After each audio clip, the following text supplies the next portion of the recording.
বাংলাদেশে গত ১৭ বছরে ৬২৯ জন গুমের শিকার হয়েছেন। গুম হওয়া ব্যক্তিদের মধ্যে এখনও ১৫৩ জনের কোনো খোঁজ জানে না পরিবার। এমন তথ্য জানিয়েছে বেসরকারি সংস্থা হিউম্যান রাইটস সাপোর্ট সোসাইটি এবং আইন ও সালিশ কেন্দ্র। নিখোঁজ এসব ব্যক্তিদের পথ চেয়ে আজও অপেক্ষার প্রহর গুনছে স্বজনরা। আন্তর্জাতিক গুম প্রতিরোধ দিবস উপলক্ষে মায়ের ডাক সংগঠনের উদ্যোগে কেন্দ্রীয় শহীদ মিনারে এক মানববন্ধনে গুমের সাথে জড়িতদের বিচারের আওতায় আনা এবং নিখোঁজ স্বজনদের ফিরিয়ে দেওয়ার দাবি জানায় পরিবারগুলো। আরও জানাচ্ছেন রাকিব হোসেন। বাবা দিবস পালন করতে চাই, গুম দিবস পালন করতে চাই না। আমি আমার বাবাকে ফেরত চাই, বাবার হাত ধরে স্কুলে যেতে চাই। আমার মায়েরা যখন কান্না করে আমার বাবাকে খুঁজে।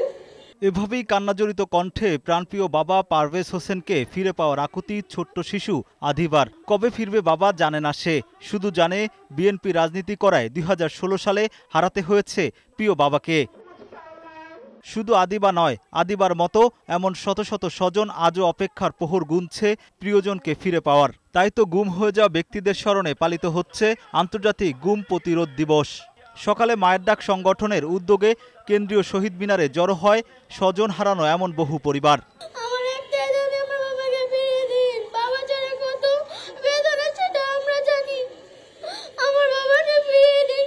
বাবা কেমন আমি সেটা জানি না, আমি আমার বাবাকে দেখতে চাই, আমি আমার বাবাকে ছুঁতে চাই।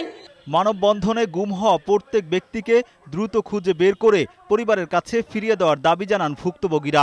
আমার ভেতরে যে কষ্ট নিয়ে আমি এখানে দাঁড়াই, আমার মনে হয় আমি এনি টাইম আমি হার্ট অ্যাটাক হয়ে পড়ে যাব। এই সমস্ত জায়গাতে এসে কথা বলার মতো অবস্থা আমার থাকে না, কিন্তু আমি তারপরে এসে দাঁড়াই।